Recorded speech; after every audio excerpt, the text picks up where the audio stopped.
आजच्या कार्यक्रमाचे पाहुणे माननीय समीर दिघे सर यांचं स्वागत करण्यासाठी मी प्रीतम गांधी मॅडम यांना आमंत्रित करते.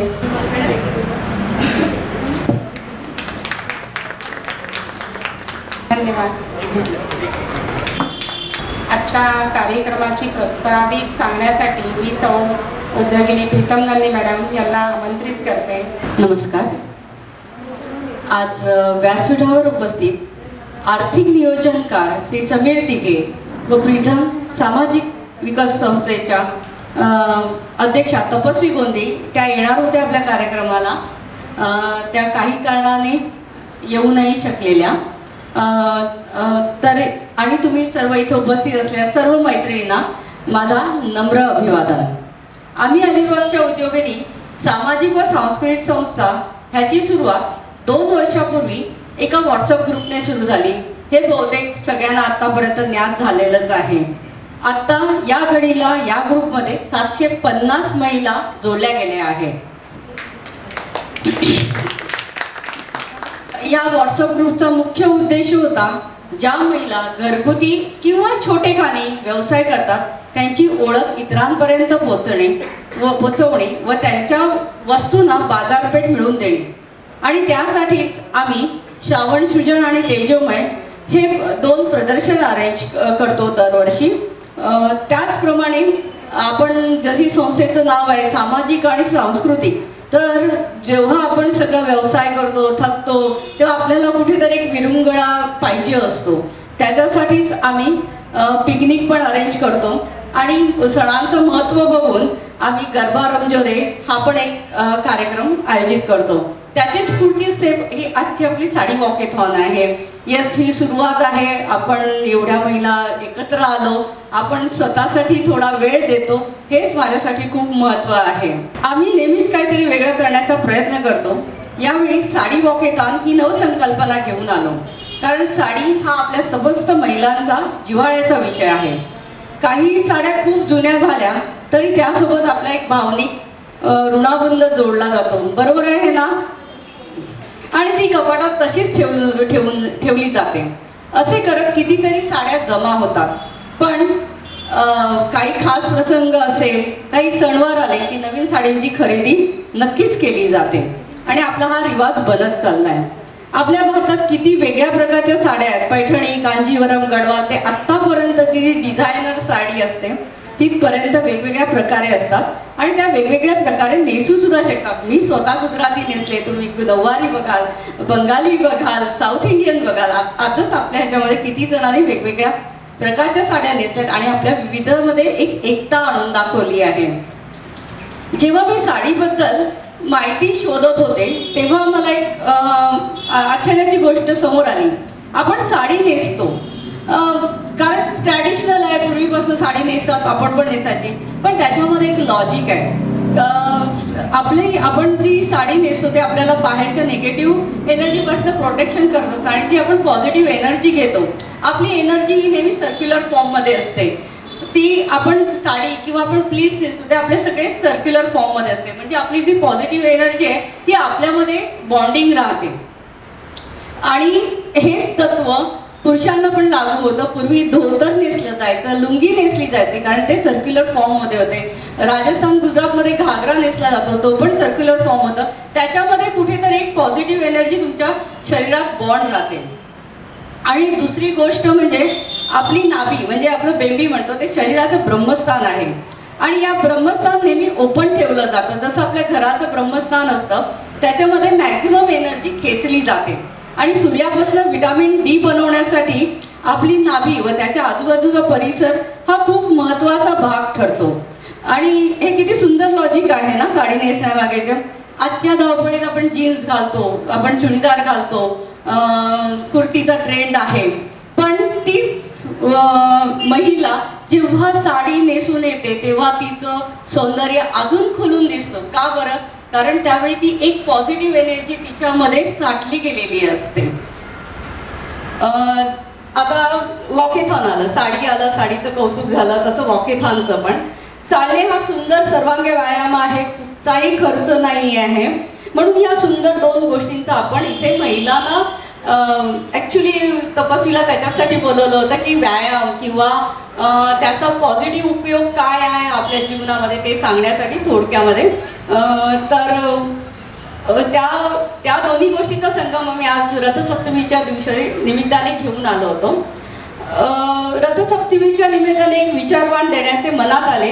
ते आपल्या सगळ्या उद्योगींना उपयोगी पडावे म्हणून जेव्हा आमचं चालू होतं की काहीतरी करूया की विचारवाण देऊया, तेव्हा पूजाने आम्हाला समीर दिघेंचं नाव सुचवलं. ते आपल्याला छान मार्गदर्शन करतील. नक्कीच पूर्वी आपण काय करायचो, बायका पैसे नवऱ्याचेच थापायचो आणि मग तांदळाच्या डब्यात ठेवा, आपण साडीमध्ये लपवून ठेवा. तो ट्रेंड हळूहळू जात बायका पोस्टामध्ये किंवा बँकेमध्ये पैसे जमा करू लागले. जे पैसे नुसते पडून होते त्याच्यावर थोडं व्याज मिळायला लागलं. ह्याच्या पुढे जाऊन आपल्याला काहीतरी ऐकायला मिळणार आहे नक्कीच समीर दिघे सरांकडनं. ते आले, आपल्या विनंतीला मान देऊन धन्यवाद. जसं आपण एखादा कार्यक्रम करतो त्याला एक कमिटी लागते, त्याचं पाठबळ लागतं. तशी माझी पूर्ण कमिटी आहे.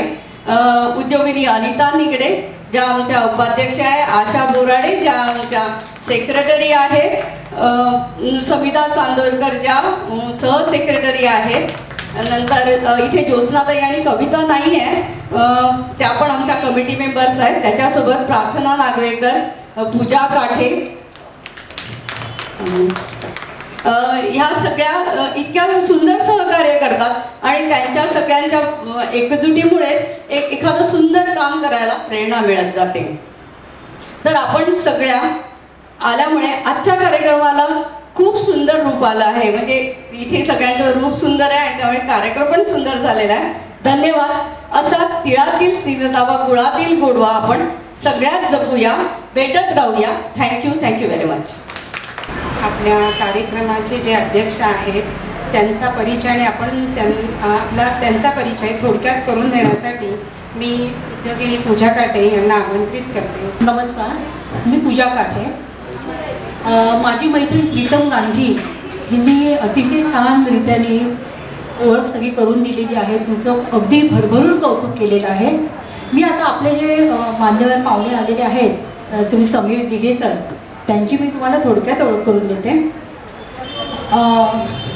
रुईया महाविद्यालयातून मानसशास्त्र विषयात पदवी आणि महाराष्ट्र इन्स्टिट्यूट ऑफ लेबर स्टडीजच्या MBA प्रवेश पत्रिकेत महाराष्ट्रातून प्रथम HR आणि इंडस्ट्रियल रिलेशनमध्ये त्यांनी MBA केलेलं आहे.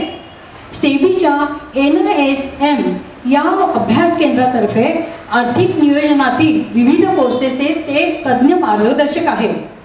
जागतिक पातळीवर महत्त्व असलेल्या अर्थ आणि मानसशास्त्र या विषयातील भारतातील अत्यंत मोजक्या संशोधनांपैकी ते एक आहे.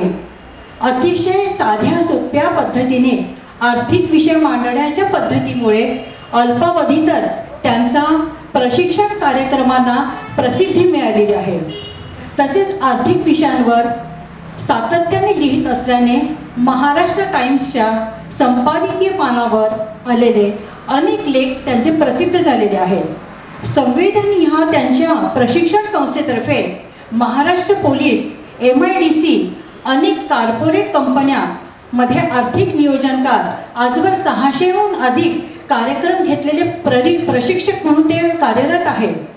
आजवर हजारोहून अधिक लोकांचे आर्थिक नियोजनकार तिसऱ्या पिढीतले गुंतवणूकदार आहेत आणि अलिबाग सोबत असलेले त्यांचे नाते अधिक घट्ट आहे. कारण काही वर्ष शालेय शिक्षण त्यांनी अलिबागमध्ये घेतलेले आहे.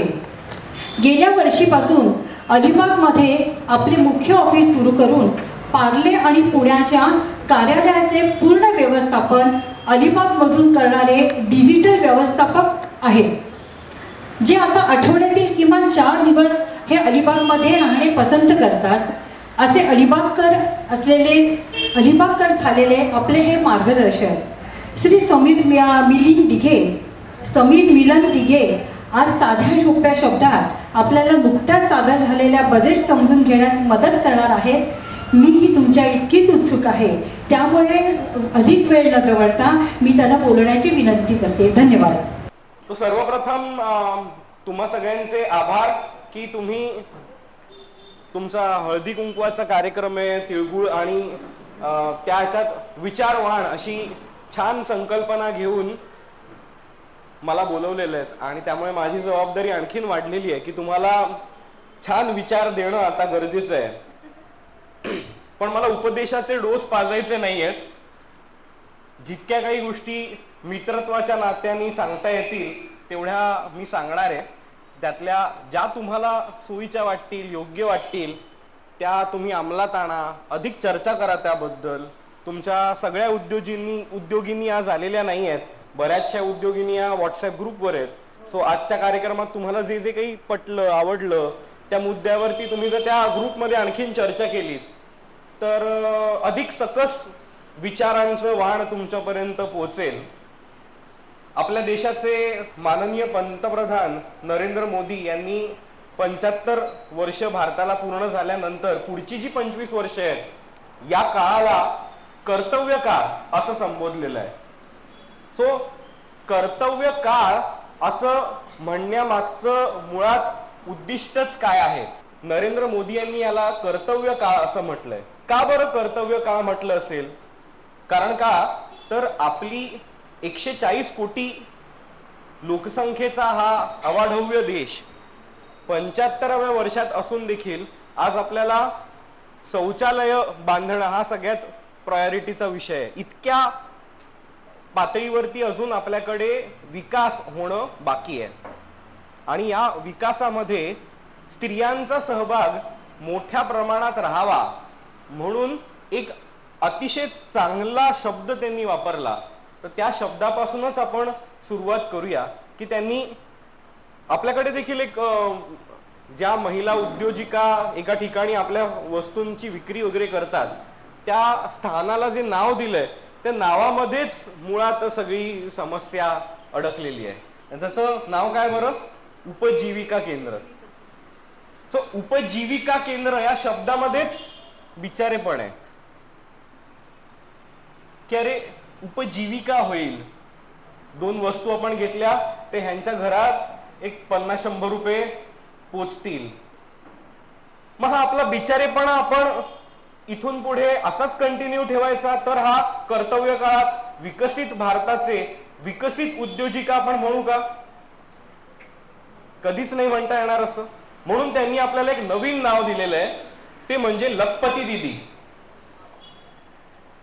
सो इथून पुढे आज ज्या इकडे 25, 30, 35 जणी उभ्या आहेत, आता माझ्यावरती कर्तव्य हे आहे की तुमच्यातल्या प्रत्येकीला पुढच्या 1 ते 2 वर्षात मला लखपती दीदी अशी हाक मारता यायला हवी असं मी माझं कर्तव्य समजून आजचं सत्र तुमच्या सोबत घेणार आहे.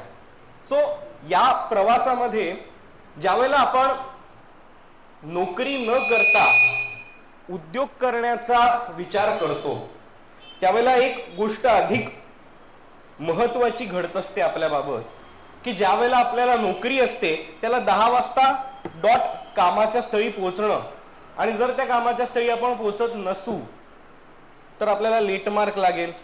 3 वेळा लेट मार्काला तर आपला एक हाफ डे कट होईल.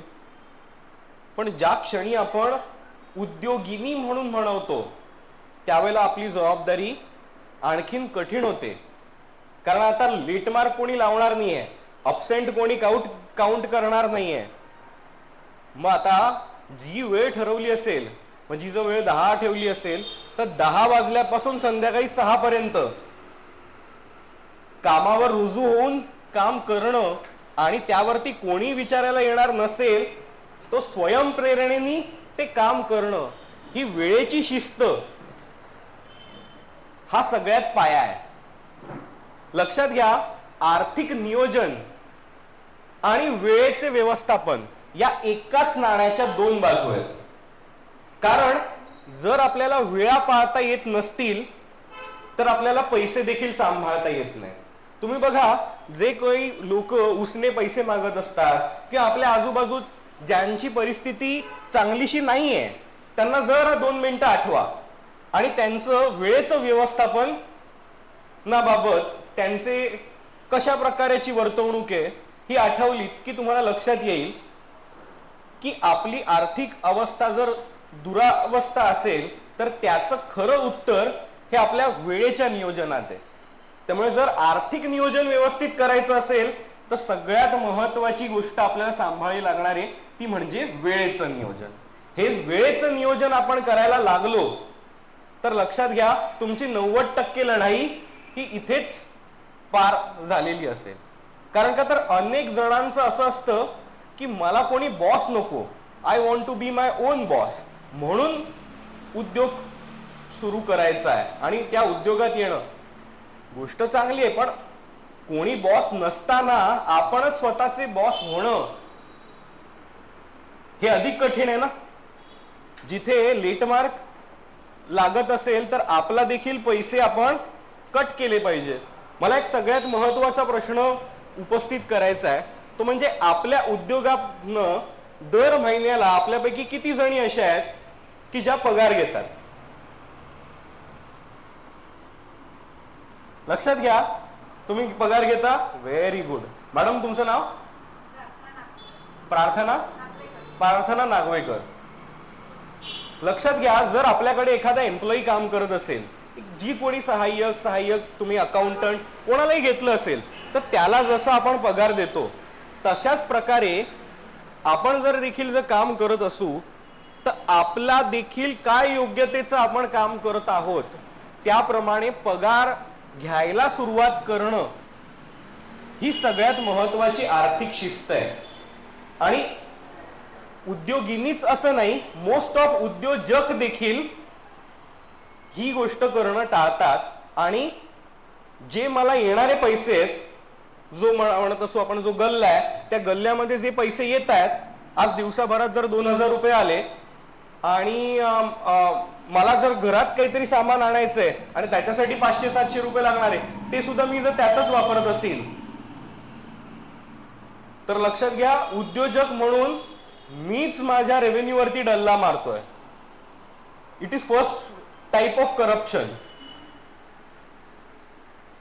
जर आपले आर्थिक खर्च असतील तर ते माझे आर्थिक खर्च मग तुम्ही ठरवू शकता की मला 15,000 घ्यायचेत, मला 50,000 घ्यायचेत, दर महिना मी माझं काम 1 लाख रुपये पगाराच्या योग्यतेचे करतेय, मला 1 लाख रुपये दर महिना पगार मिळतो. पण तो 5,000, 10,000, 15,000 जो काय आकडा ठरवला असेल तर तो नियमितपणे आपण बाजूला काढणं आणि आपले जे सगळे खर्च आहेत वैयक्तिक आयुष्यातले ते त्या पैशातनं करणं आणि व्यवसायाचे खर्च हे व्यवसायातनं करणं, आपले खर्च हे आपल्या पगारातनं करणं, हा पहिला आर्थिक नियोजनाचा नियम आहे वेळेच्या व्यवस्थापनानंतरचा. आणि यात वेळेचं व्यवस्थापन अधिक दडलेलं आहे की जर आपण एक दिवस सुट्टी घेत असू तर आपला देखील पगार कट केला पाहिजे. आपण ही शिस्त पाळली गेली तरच आपला देखील उद्योग उद्या जाऊन मोठा होणार आहे, लखपती दीदी म्हणून आपल्याकडे लोक बघणार आहेत. आणि जर आपल्याकडे सहानुभूतीने कोणी पाहू नये अशी जर आपली मनापासून इच्छा असेल तर त्यासाठी स्वयंप्रेरणेने आधी आपल्याला शिस्तबद्ध काम करणं सुरू करायचंय. लक्षात घ्या कुठल्याही प्रकारचा उद्योग सुरू करण्याची मूळ प्रेरणा काय असते? का बरं उद्योग आपण सुरू करतो? बर, इन्कम जनरेट करणं ही एक गोष्ट आहे, पण तो उद्योग तरतोच का? तुम्हाला पैसे मिळावे म्हणून मी तुमच्या फूड स्टॉल वरती येऊन खाणार आहे का? पण लक्षात घ्या सगळ्यात महत्वाचा ह्याच्यातला पाया असा आहे की उद्योग हा फक्त पैसे कमावणे हा एकमेव उद्देश नसतो, तर कुठला उद्योग टिकतो, वाढतो आणि खूप मोठा होतो त्या मागची मूळ प्रेरणा असते समस्या सोडवणे. जर तुमचा फूड स्टॉल असेल तर लोकांना भूक लागते ही समस्या आहे आणि ती समस्या सोडवायला मी आता संध्याकाळ 5:30-6 वाजलेले आहेत आणि मला रात्री जेवायला अजून बराच लेट होणार आहे, मला भूक लागली आहे आणि मी 2 वडापाव खाल्ले, तर या क्षणाला वडापाव मिळणं ही माझी गरज होती आणि त्यासाठी मी 30 रुपये दिले आणि 2 वडापाव विकत घेतले. लक्षात घ्या प्रत्येक उद्योग हा कुठल्या ना कुठल्या स्वरूपाची समस्या सोडवत असतो. मग काही बायकांना नटायची आवड आहे, या गोष्टी लक्षात घेऊन आणि जर त्यांना पूर्णपणे सोन्याचे दागिने करणं हे कठीण जाणार असेल, आर्थिक दृष्टीने शक्य होणार नाहीये, पण एखाद्या सणवाराला मला पण पूर्णपणे नटायचंय, यासाठी कोणी जर इमिटेशन ज्वेलरीचा उद्योग सुरू करत असेल तर ही देखील एक प्रकारची समस्या सोडवणे. मग अशाच प्रकारचे इमिटेशन ज्वेलरी कोणी रेंटल देत असेल तर ती इमिटेशन ज्वेलरी पण आज बऱ्यापैकी महागडी व्हायला लागलेली आहे. सो ती देखील एखाद्याच प्रसंगी एकच दिवसासाठी घ्यायची आहे मला, त्यासाठी मी सगळ्याचा सेट एक 400, 500 किंवा 700 रुपये देऊन सुद्धा जर मी घेतला तर त्या महिलेची एक आणखीन समस्या सुटते. लक्षात येत आहे? त्यामुळे उद्योगाची मूळ प्रेरणा ही समस्या सोडवणं ही असते. त्यामुळे हा प्रत्येकाने आपल्या स्वतःला प्रश्न विचारायचा आहे की माझ्या उद्योगातून मी कुठली बरं समस्या नक्की माझ्या ग्राहकाची सोडवणार आहे आणि ती किती चांगल्या प्रकारे सुटतेय यावरनं लक्षात राहणार आहे की ते क्लायंटल माझ्याकडे परत परत कसं येईल आणि का येईल. जो त्यामध्ये एक डिलाइटनेस असेल, म्हणजे फक्त मी मागितलाय वडापाव मला वडापाव मिळाला, it is not a delightful experience. फक्त ओके छान होता वडापाव आहे, पण त्याबरोबर जर मला कोणी विचारलं चटणी पण हवी आहे का, आणखीन तुम्हाला आणखीन एक देऊ का, किंवा त्याच्यामध्ये चुरा पण घालून देऊ का, ह्याच्याने काय होतं, एक अधिक कनेक्ट तयार होतो आणि त्याच्यातनं लक्षात येतं की अरे ह्यांना फक्त वडापाव विकून घ्यायचा नाहीये, तर माझा वडापाव खाण्याचा जो एक्सपिरियन्स आहे तो एक्सपिरियन्स पण ह्यांना सुंदर करायचा आहे. हे जर होत असेल तर सगळ्यात महत्वाची गोष्ट घडेल ती म्हणजे तुमच्या व्यवसायामध्ये रेव्हेन्यू फ्लो वाढेल. लखपती दिदी होण्याचा प्रवास हा हायवेनी होईल, गल्ली बोळ्यातनं नाही होणार. आणि तो करताना आपल्याला सगळ्यात महत्वाची गोष्ट करायची ती म्हणजे आपल्याला कॉन्फिडेंटली समोर जायचं. हे माझं सामान किंवा ही माझी गोष्ट कोणी विकत घेईल का बाबा असं धास्तावून आपण विकण्यापेक्षाही हे माझं प्रोडक्ट तुमची ही समस्या सॉल्व्ह करू शकतं जे इतर कोणीच नाही सॉल्व्ह करू शकत आहे, हे जितकं ठामपणे आपल्या उद्योगिनी सांगू शकतील तितक्या चांगल्या पद्धतीने ती गोष्ट टिकेल. मग त्यावेळेला तुम्हाला बार्गेन करण्याची किंवा कुठल्याही गोष्टीचा भावपाड करण्याची धास्ती अजिबात राहणार नाही. तुमच्या व्यवसायावर, तुमच्या प्रॉडक्टवर, तुमच्या सर्व्हिसेसवरती विश्वास असेल. तुमचा प्रथम आपला आत्मविश्वास हा अत्यंत महत्वाचा असतो. सो या सगळ्या प्रवासात विचार करताना आपल्याला काही गोष्टी महत्वाच्या असतात. तर व्यवसाय म्हटलं की कर्जाचं व्यवस्थापन देखील अतिशय महत्वाचा विषय आहे. आपल्यापैकी कोणी कर्ज घेतलेलं आहे का व्यवसायासाठी? Very good. अजून कोणी? क्या बात आहे. एकदा दोघींसाठी जोरदार टाळ्या झाल्या पाहिजेत. का आता मी असं म्हणालो, आपल्याकडे तर म्हणतात कर्ज काढू नये बाबा, कर्जचा भार डोक्यावर असू नये, हो की नाही? आणि मी तर तुम्हाला टाळ्या वाजवायला सांगितल्या. लक्षात घ्या, आपल्याकडे प्रत्येक गोष्टीचं टोक गाठण्याची सवय आहे. म्हणजे कर्ज काढत असेल तर कर्ज काढून कर्ज बाजारी होणं, उत्पन्न आणि कर्ज ह्याचा काही ताळमेळ नाहीये. इतक्या पद्धतीत कर्जामध्ये बुडून जाणं हे चुकीचं आहे. पण मी कर्जाला हात देखील लावणार नाही, कर्ज घेणं म्हणजे पाप, हा विचार देखील तितकाच चुकीचा आहे. जितकं कर्ज बाजारी होणं चुकीचं आहे तितकंच कर्जाला हातही न लावणं हे देखील उद्योजक म्हणून अत्यंत चुकीचं आहे. का बरं? तर लक्षात घ्या, एक गोष्ट आपण समजून घेतली पाहिजे की व्याजाचा दर ही एक अत्यंत महत्वाची गोष्ट आहे की जर पैसे आपल्याला वापरायला मिळत असतील आपला उद्योग मोठा करण्यासाठी, आणि आता तर शासनाने खूप मोठ्या प्रमाणात महिला उद्योजकांना आर्थिक सहाय्य देण्यासाठी अत्यंत लोएस्ट इंटरेस्ट रेट्स वरती लोन्स ऑफर केलेली आहेत. आपल्या जिल्हा उद्योग केंद्रांमध्ये वगैरे जाऊन आपण त्याबद्दल अधिक माहिती घेऊ शकता.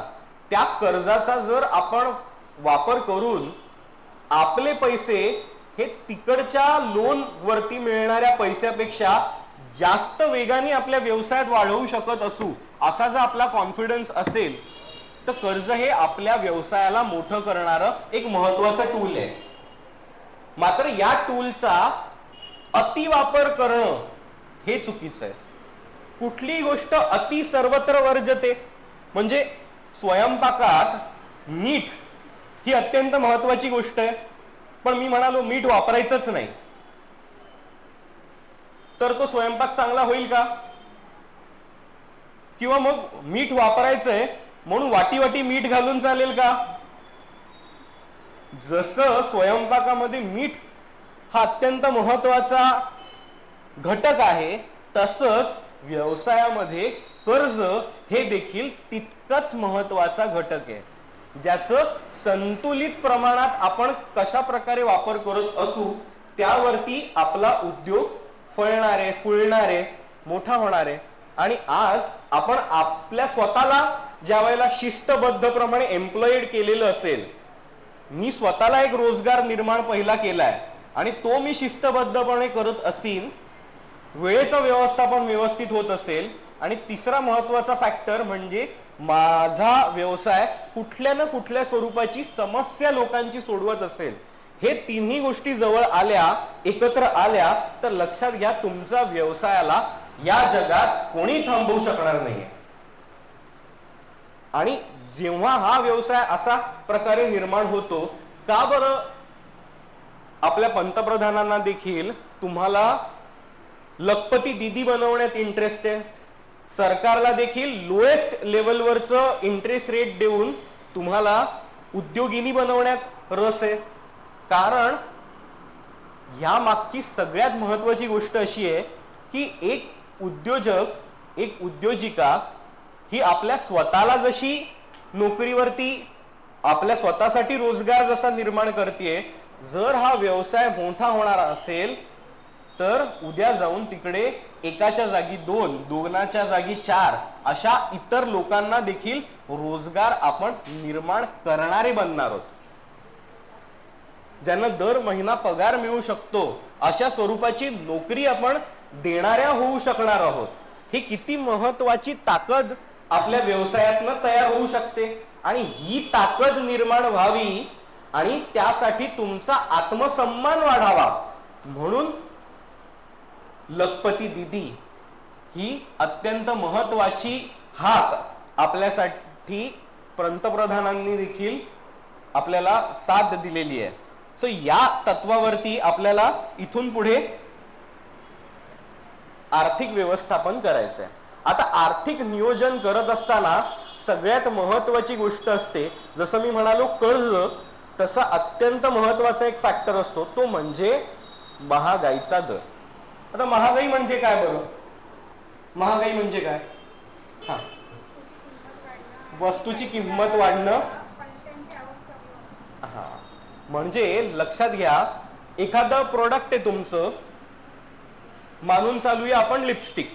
स्वतः लिपस्टिक हे त्याची काही क्वांटिटी वाढणार नाहीये, जे आहे तेवढंच तुम्हाला विकत मिळणार आहे. पण अगोदर सेम ब्रँडच्या, सेम कंपनीचं, सेम लिपस्टिक, सेम कलरचं जर तुम्हाला 400 रुपयात मिळत होतं, ते जर आता पुढच्या वर्षी 450 रुपयात मिळत असेल, तर हे जे 50 रुपये वाढले त्याला आपण काय म्हणतो? महागाई. ज्या वेळेला त्या प्रॉडक्ट मध्ये काहीही बदल होत नाही, पण त्याची किंमत फक्त वाढते. आणि तुम्ही जर बघाल तर प्रत्येकच गोष्टीची दरवर्षी थोडी थोडी किंमत ही वाढत असते की नाही? हो की नाही? जे आपल्याकडे काही सिनियर मंडळी आहेत त्यांना आठवत असेल, अगदी घर 5-7 हजार रुपयामध्ये सुद्धा छान प्रकारे चालायचं. आज त्याच घरात तेच सामान आणून देखील किती रुपये खर्च होतो, त्याच्यात अनेक पट.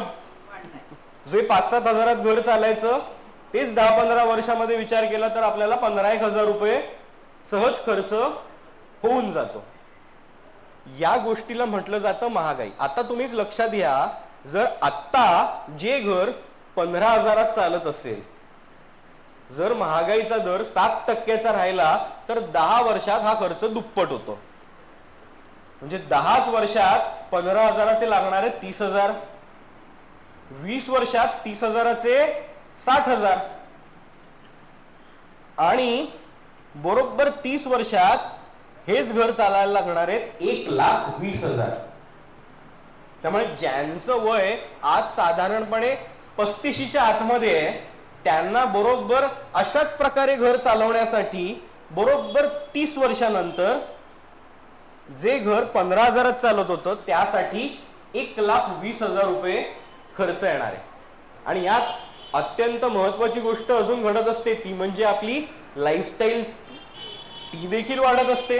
आपण काही सेम ब्रँडचे कपडे, सेम ब्रँडच्या गोष्टी ह्या पूर्ण वेळ वापरत नाही, दर काही वर्षांनी आपण अपग्रेड देखील करत असतो. मग आता लक्षात घ्या, 20 वर्षापूर्वी आपण कधी विचार केलेला का की आपल्याकडे एखादा स्मार्टफोन असेल, आपण असे मस्त सेल्फी बिल्फी काढू, आपण फोटोग्राफरवरती डिपेंडंट असायचो, कधीतरी फोटोग्राफर येतोय वा छान वाटायचं. आता छान काही वाटलं लगेच फोटो काढतो आपण, आणि हे मोबाईल दर 2-3 वर्षानंतर नवीन घ्यावे लागतात. या खर्चाचा विचार आठवतंय का काकू 20 वर्षापूर्वी तुम्ही केलेला की हा खर्च मला आयुष्यात येईल? अजिबात नाही, पण घडायला लागला. आता सांगितलं तुम्हाला मी, नाही खूप खर्च होतो, आपण घरचं इंटरनेट बंद करून टाकूया, व्हॉट्सअप बिट्सअप काही वापरायचं नाही, चालेल का? नाही चालणार की नाही? सो असे देखील खर्च आपल्या आयुष्यात डोकावत असतात. सो अशा प्रसंगात आपल्याला आपले पैसे फक्त साठवून चालेल का? लक्षात घ्या, आपल्याला साठवायची, आपला भारत देश आर्थिक शिस्तीच्या बाबत नक्कीच उजवा आहे. कसा? तर आपल्याकडे जे दर महिना खर्चाला देखील पैसे येत होते, जसा प्रस्तावनेमध्ये उल्लेख केला की ते पैसे कुठे तांदळाच्या डब्यात, कुठे कुठे हे वाचवून ठेवले गेले होते. आणि अशा प्रकारे वाचवायची जी सवय आहे ही आपल्या संस्कृतीमध्ये आपल्या स्त्रियांना नक्कीच आहे.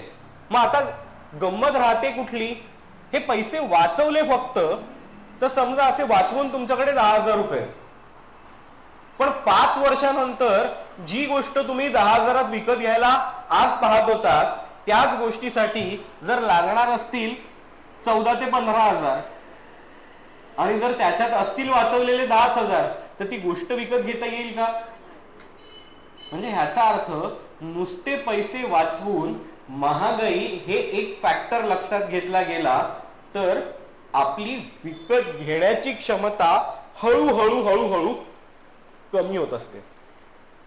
म्हणजे एखादा कोल्ड्रिंक ची बॉटल आहे, ती जर मी उघडून आत्ताच प्यायलो तर त्याच्यातला चुरचुरीत कार्बन डायऑक्साईड त्यात टिकून असेल.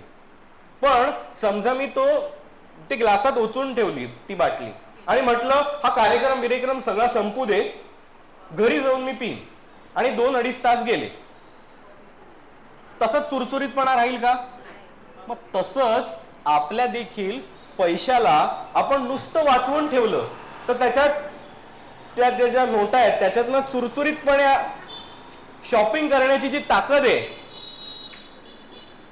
हो की नाही, ती आवडते की नाही आपल्याला? सो ती जी चुरचुरीत ताकद आहे त्याच्यातली, तो जो क्रिस्प आहे, तो नुसता पैसे साठवून त्याच्यातनं हळूहळू करत निघून गेलेला असतो. त्यामुळे इथून पुढे फक्त पैसे वाचवण्यापेक्षा पैसे गुंतवून ते वाढवणे हा देखील अत्यंत महत्वाचा विषय आहे. सो त्यामुळे पैशाची वाढ होणं हा अत्यंत महत्वाचा विषय आहे. पण होतं कसं, पैशाची वाढ म्हटल्यावरती आपल्याला 2 भावना आपल्या मनात येतात. एक म्हणजे आनंद होतो छान, माझे पैसे दुप्पट होणार असं जर मी तुम्हाला सांगितलं तर तुमच्यातले बरेच जण खुश होतील. कारण का आता मोह ही अत्यंत प्रिय भावना असते की माझे पैसे वाढणार हे आवडतं. पण ह्यातच जर मी तुम्हाला सांगितलं की तुमची जी वाढ आहे ना ती सरळ दिशेने नाही होणार आहे. तुम्ही 10,000 रुपये गुंतवलेत तर त्याची मध्ये मध्ये किंमत ही 10,000च्या खालती पण जाणार आहे म्हटल्यावरती कुठली भावना मनात येईल? भीती. परत बघा, लक्षात घ्या, जे कर्जाबाबत आपल्या मनात दोन भावना निर्माण येतात, एक म्हणजे लोभ आणि दुसरी म्हणजे भीती. तसंच गुंतवणूक करताना देखील या दोनच भावना आपल्या मनात येत आहेत का? एक म्हणजे लोभ आणि दुसरी म्हणजे भीती. त्यामुळे सगळ्यात महत्वाची गोष्ट ही आहे की आपण गुंतवणुका करत असताना या भावनेनी गुंतवणूक करतोय की ज्ञानाने गुंतवणूक करतोय. आपल्याला ती गोष्ट समजली आहे की माझ्या 10,000ची गुंतवणूक 5 वर्षानंतर जर 15,000 होणार असेल किंवा 18,000 जरी होणार आहे तर नक्की ते 8,000 रुपये वाढणार कसे आहेत बरं, ह्याचं उत्तर मला नीट कळलेलं असेल, पटलेलं असेल, माझ्या बुद्धिमत्तेला समाधान देणार असेल तर ती गुंतवणूक स्टेबल आहे, ती विश्वासाने केलेली आहे, ती आंधळेपणाने फक्त भीतीतनं की 10,000चे 18,000 होणार आहेत म्हणून मी फक्त केली आहे गुंतवणूक, तर ती मोहात न होईल. मी गुंतवणूक करणारच नाही, मी घाबरले तर तो निर्णय भीतीत न होईल. त्यामुळे या दोन भावना मनात येणं हे अत्यंत नैसर्गिक आहे. पण या दोन भावनांना टाळत निर्णय विद्येनी सरस्वतीनी घेणं हे अत्यंत महत्वाचं. आपण ऐकलेलं असतं की लक्ष्मी ही काय आहे? चंचल आहे. आणि सगळ्या स्त्रिया माझ्या समोर बसलेल्या आहेत उद्योगिनी, तुम्ही सगळ्याच जणी लक्ष्मी देवतेचं प्रतीक आहात.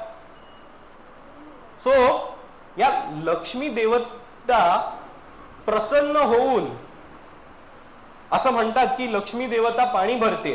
अशा परिस्थितीतलं सगळ्या गोष्टी कुठे घडतात बरं? कुठे बघितले तुम्ही? अगदी लक्ष्मी देवतेला कोणाच्या पायाशी बघितलेलं आहे आपण? विष्णूच्या. मग एक प्रश्न आपल्याला पडला पाहिजे, जर लक्ष्मी आपल्या घरात राहणं अपेक्षित असेल तर आपल्या घरात विष्णू तत्व असणं गरजेचं आहे. जर विष्णू तत्व आपल्यामध्ये असेल तरच घरातली लक्ष्मी देखील स्थिर होते. मग विष्णू तत्व म्हणजे काय? तर आपण ज्या मंदिरात बसलेलो आहोत, भगवान श्रीराम हे देखील विष्णूचं प्रतीक आहे, भगवान श्री कृष्ण हे देखील विष्णूचं प्रतीक आहे. असे विष्णूचे बरीच वेगवेगळ्या काळात वेगवेगळ्या समस्या सोडवण्यासाठी झालेले अवतार आहेत. त्या अवतारांना जर आपण समजून घेतलं आणि त्याच्यातलं ज्ञान जर आपण आपल्यात, ते गुण आपल्या घरामध्ये आणले तर ते विष्णू तत्व आपल्या घरात रुजणार आहे. लक्षात घ्या, तुम्ही भरपूर पैसे असणं आणि श्रीमंत असणं या दोन्ही गोष्टीमध्ये फरक आहे. आपल्याकडे असे अनेक लोक असतात ज्यांना आपण म्हणतो हा ना पैसेवाला आहे किंवा ह्यांचं घर ना पैसेवाला आहे, त्यांना आपण श्रीमंत म्हणतो का? संपन्न म्हणतो का? नाही.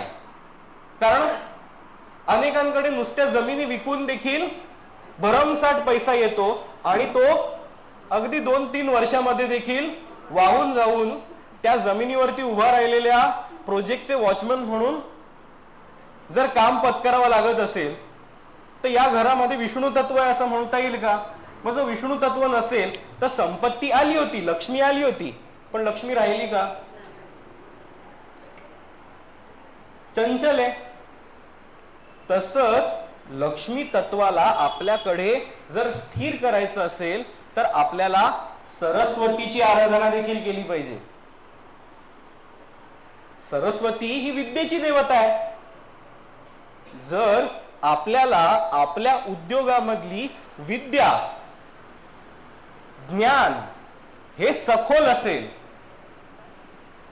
आपण केलेल्या गुंतवणुका ह्यांचं ज्ञान देखील सखोल असेल तर लक्षात घ्या, तुमच्याकडे संपत्ती टिकणं आणि वाढण्यासाठी लक्ष्मी देवता प्रसन्न न होण्यासारखं एकतरी कारण राहिलेलं असेल का? त्यामुळे दुसरा या कार्यक्रमातला विचार आणि महत्वाचा विचार काय आहे, आपण श्रीमंत कधी होऊ? आपल्याला भरपूर पैसेवाले व्हायचंय का? आपल्याला जर श्रीमंत व्हायचं असेल, भरपूर पैसे घेणं म्हणजे श्रीमंती नक्कीच नाही. का बरं? कारण जर आपल्याकडे पैसे वाचवणं, उद्यासाठी ते पैसे ठेवणं याबाबतची संस्कृतीच नसेल आणि तुमच्याकडे आज जर समजा घरामध्ये 1 लाख रुपये येत आहेत आणि ते 1 लाखात तुमचं घर चाललंय, सगळ्यांचे घरातले कुटुंबियांचे मिळून 1 लाख रुपये येत आहेत आणि त्याच्यातनं 95,000 खर्च होत आहेत, 5,000 पण वाचत नाही आहेत, अशी परिस्थिती आहे. अशाच घरात समजा दर महिन्याला 10 लाख यायला लागले तर तुम्हाला वाटतं का की त्यांचं उत्पन्न वाढलं म्हणून आता त्यांचं सेव्हिंग वाढेल? लक्षात घ्या, जर आपल्याकडे बचत करण्याची सवय नसेल तर तुमचं उत्पन्न वाढलं तर तुम्ही आणखीन मोठाले खर्च करून ठेवता. आणि अशी उदाहरणं आपल्या आजूबाजूला अनेक आपण पाहिलेली असतात. सो त्यामुळे सगळ्यात महत्वाची गोष्ट काय आहे, पैसे जास्त येणं, तुमचा व्यवसाय मोठा झाला म्हणजे तुम्ही श्रीमंत होणार आहात. लक्षात घ्या, तुम्ही जास्त पैसे वाल्या व्हाल आणि ते स्टेबिलिटीचं, स्थैर्याचं लक्षण नाहीये. स्थैर्याचं लक्षण कधी आहे की ज्या वेळेला मला तुटपुंजेच पैसे मिळत आहेत त्यावेळेला देखील मला त्यातला रुपयातला पाव रुपया, अर्धा रुपया हा वाचवण्याची सवय असेल, उद्यासाठी वाढवण्याची सवय असेल तर विष्णू तत्व आपल्यात आहे, आपल्या घरात आहे असं मानून लक्ष्मी देवता आपल्यावरती प्रसन्न होणार आहे. सो या आर्थिक नियोजनामध्ये सगळ्यात महत्वाची गोष्ट आहे ती म्हणजे तुम्ही ऐकलं असेल आतापर्यंत बऱ्याच वेळेला ऍडव्हर्टाइज होत असते, ती म्हणजे म्युच्युअल फंड. काय ऍडव्हर्टाइज असते? म्युच्युअल फंड सही है, हो की नाही? आणि खालती परत म्हणत असतात सब्जेक्ट टू मार्केट रिस्क, हो की नाही? रिस्क पण आहे आणि म्हणतात सही पण. आता हाही काय भानगड की एका बाजूला म्हणायचं सही आहे आणि दुसरीकडे म्हणायचं रिस्क आहे. लक्षात घ्या, रिस्क या जगण्यामध्ये कुठल्या गोष्टीत नसते. आपण रोज गॅस सिलेंडर नावाचा मोठा बॉम्ब आपल्या घरात ठेवतो नाही का, आणि त्याच्याशी सगळ्यात जवळचं नातं जर कोणाचं असेल तर आपल्या घरातल्या महिलांचं आहे. ही रिस्क तुम्ही घेता की नाही घेत? घेता. कांदा चिरण्यामध्ये केवढी मोठी रिस्क असते, बोट चिरू शकतं आपलं, हो की नाही? मग ही रिस्क आपण घेता की नाही घेत? घेता. टू व्हीलर आपल्यातल्या किती जण चालवतात? बरोबर, सगळ्याच. पूर्णपणे आपण बाहेर असतो नाही का, आपण किती सावधपणे चालवली, मागून कोणी ठोकलं, रिस्क आहे. म्हणजे जगण्यातल्या प्रत्येक कोपऱ्यात कुठे ना कुठे रिस्क ही दडलेलीच आहे, हो की नाही? मग आपण त्या रिस्कचं करतो काय बरं? आपण त्या रिस्कला मॅनेज करतो, व्यवस्थापित करतो. आपण कांदा कापताना आपलं डोकं, आपलं मन एकाग्र करतो. ते सिरियल बघत बघत जर कापायला गेलो तर रिस्क भारी पडू शकते, रिस्क टेक ओव्हर करते.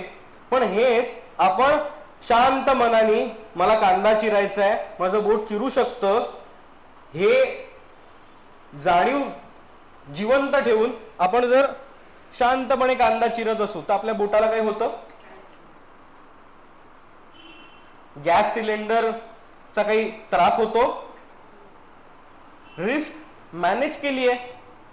टू व्हीलर हेल्मेट पासून सगळ्या गोष्टी चालवल्या, सावधपणे चालवल्या, ट्रॅफिकचे रूल सांभाळले, तर काही होतं?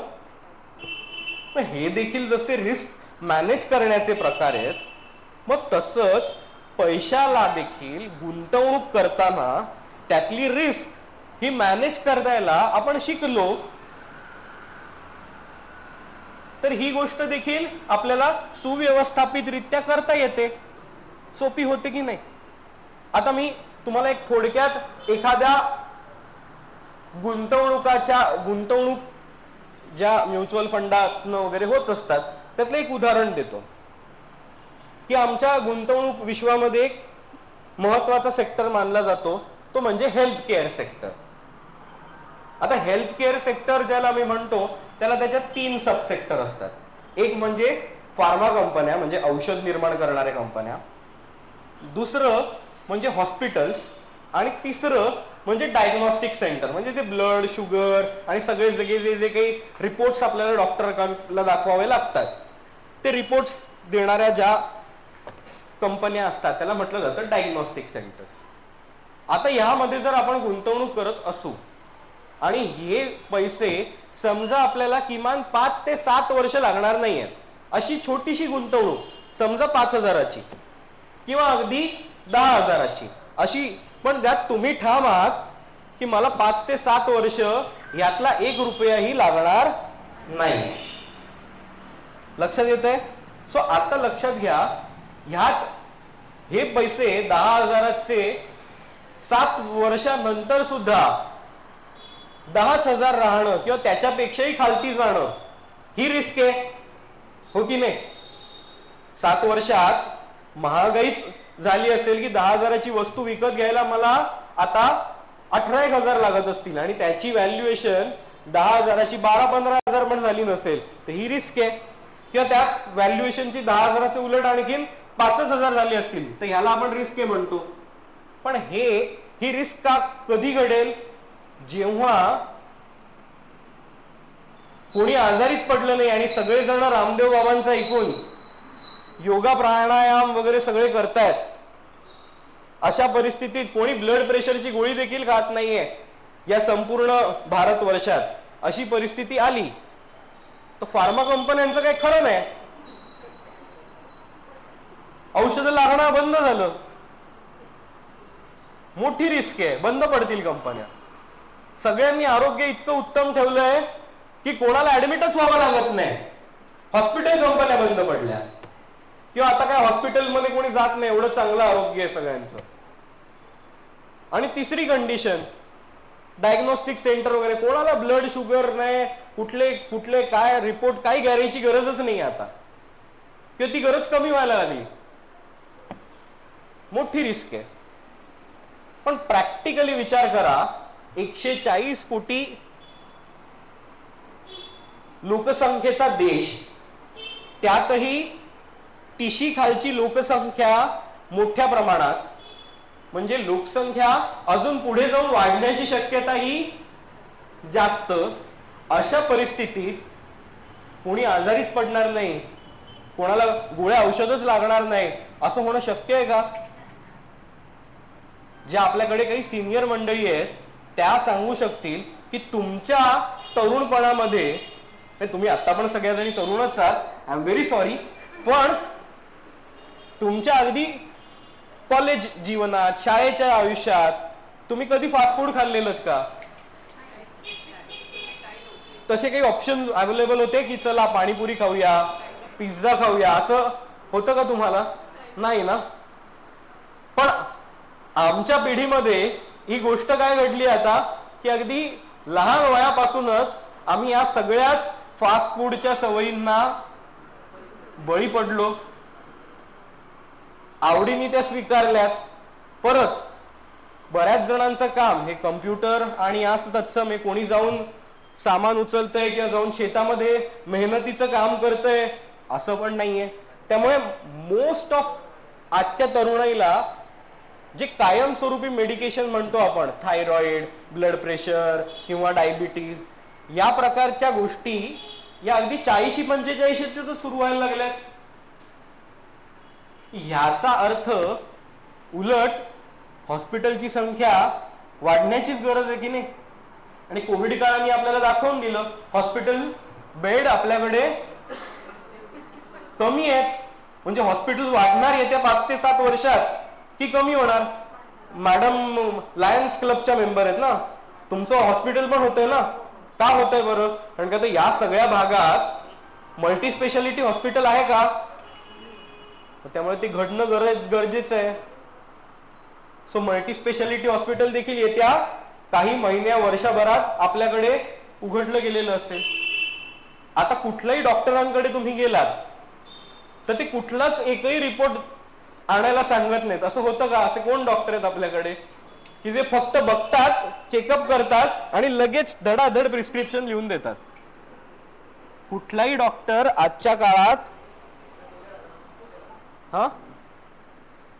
कुठलाही डॉक्टर आजच्या काळामध्ये डायग्नोस्टिक सेंटरचा रिपोर्ट बघितल्याशिवाय कुठलंच औषध लिहून देण्याची रिस्क घेत नाही. त्यामुळे हे डायग्नोस्टिक सेंटर्स पण चालणार, हो की नाही? सो जर 5 ते 7 वर्ष आपल्याला लागणार नसतील पैसे, तर ही गुंतवणूक किती रिस्की आहे? जर हीच गुंतवणूक आपल्याला इमर्जन्सी म्हणून आपल्याच मेडिकल इमर्जन्सीसाठी ठेवली असेल तर ते सिरियल बघत कांदा कापण्यासारखं आहे की नाही?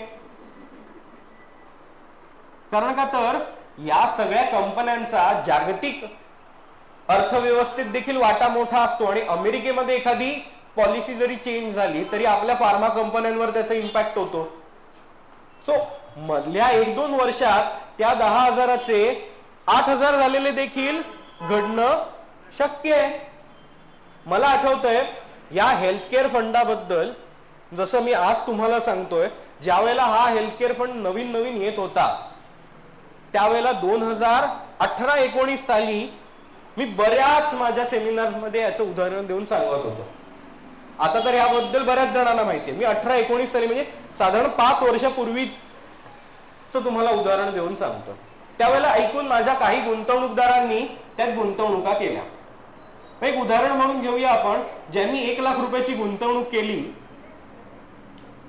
अगदी एखाद महिन्यामध्येच त्या 1 लाखाचे 1,10,000 झालेले. ते सगळेजण फार खुश झाले की अरे वा, 1 लाखाचे 1,10,000 झाले. नंतर झालं असं की अमेरिकेने आपल्या औषधांवरती निर्बंध लादले आणि औषधं घेणं बंद केलं. भारतातली औषधं आम्ही नाही घेणार. आपल्या फार्मा कंपन्यांवर त्याचा परिणाम झाला आणि जे 1,10,000 झालेले त्याची किंमत 90,000वर आली. पुढे वर्ष संपलं त्यावेळेला ती किंमत 85,000वर आली.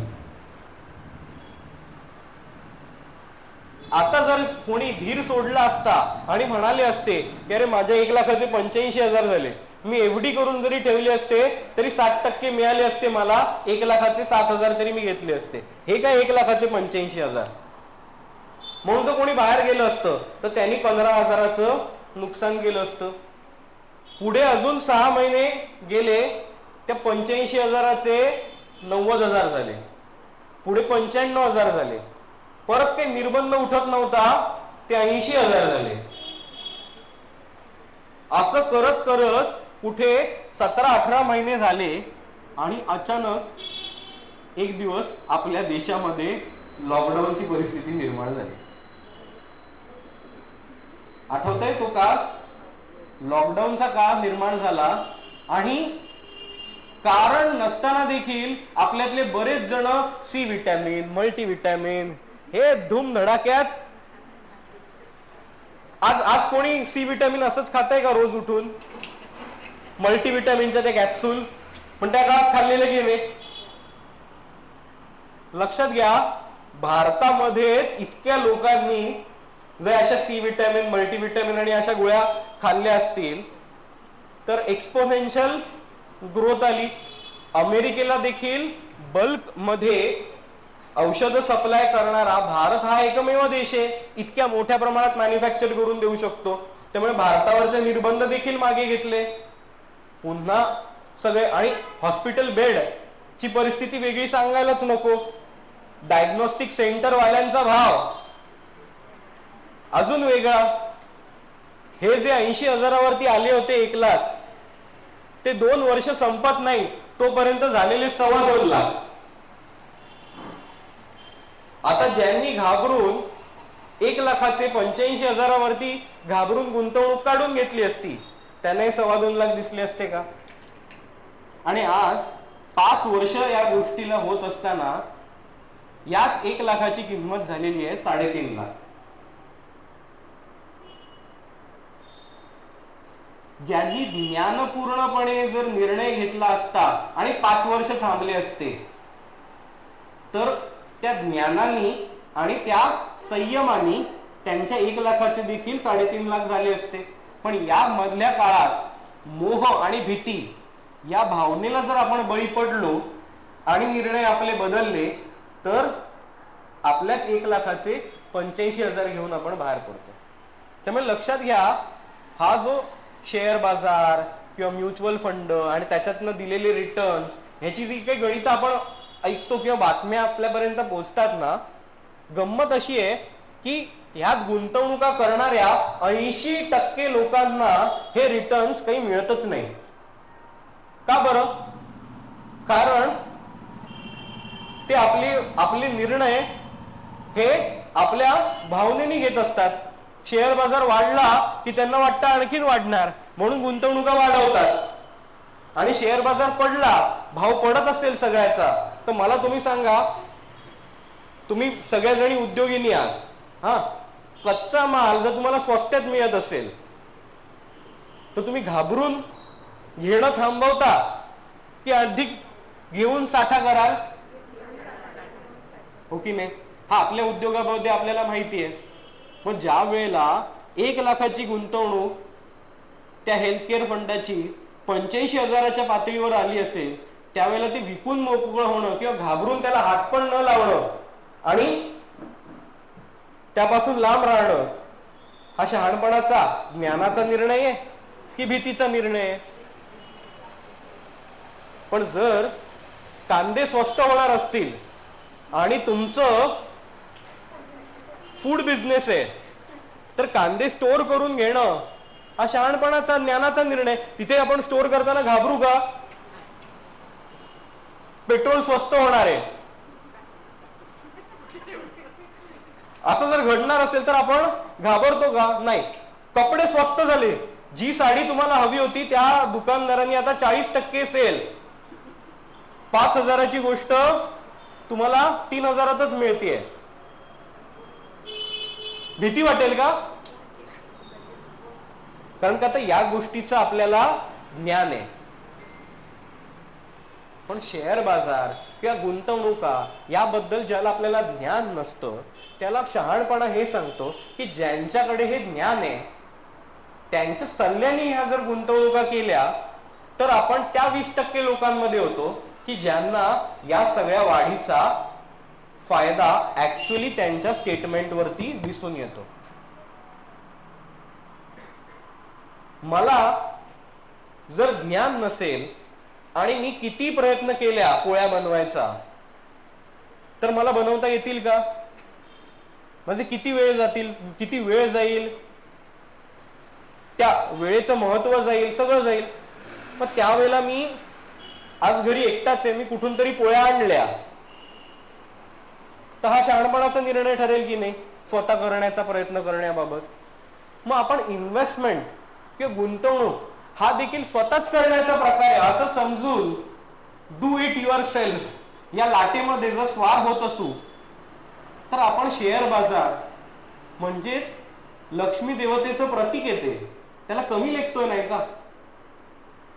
जर इंजिनिअरिंग करण्यासाठी आपण 5 वर्ष, त्यानंतर आणखीन अनुभव घेऊन 5-7 वर्ष, असं 10-12 वर्षाचं शिक्षण आणि अनुभव घेतल्यानंतर कुठे 1,00,000-1.25 लाख रुपयाचा पगार मिळायला लागलेला असतो, तसं शेअर बाजारामध्ये फक्त 2 किंवा 3 महिन्याचा काहीतरी कोर्स किंवा ट्रेडिंग वगैरे करून पैसे मिळतील हे दिवा स्वप्न आहे नाही का?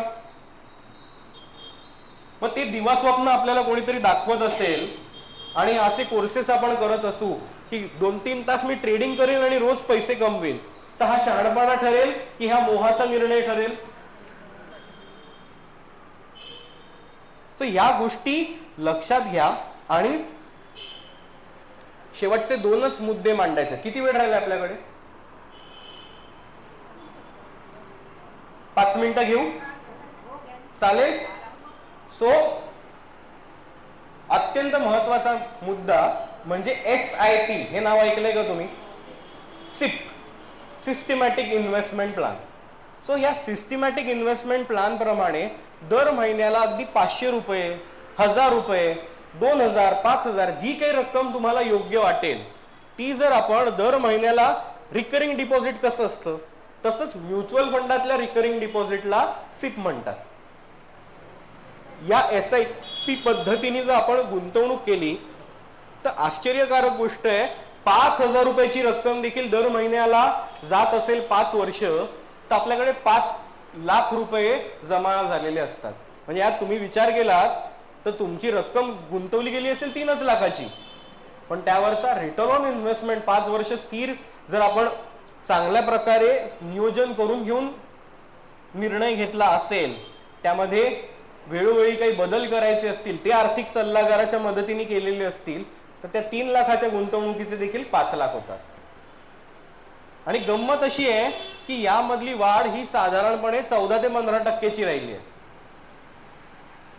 आणि ही 14 ते 15% वाढ म्हणजे 5 वर्षामध्येच दुप्पट होत असते. म्हणजे अगदी समजा 5000 पुढे 5 वर्षानंतर तुम्हाला भरता जरी नाही आले आणि तुम्ही ठरवलं की मी 20 वर्ष तरी याला असंच हात लावणार नाही, बाजूला ठेवणार फक्त, तरी 5 वर्षातच याची किंमत किती होईल? 10 लाख. पुढच्या 10 वर्षात 20 लाख, 15 वर्षात 40 आणि 20व्या वर्षी याचीच किंमत झाली असेल 80 लाख रुपये. म्हणजे 5000 रुपये फक्त 5 वर्ष देखील आपण दर महिना गुंतवणूक केली तरी आपल्याकडे 80 लाख रुपयाची ताकद ही अगदी 25 वर्षात आपण जमा करू शकतो. आणि जर ह्यात 5-5 हजार रुपये भरत राहिलो आपण पुढची 25 वर्ष तर तुम्हाला विश्वास बसणार नाही, त्याचीच रक्कम 4 कोटी रुपये झालेली असेल.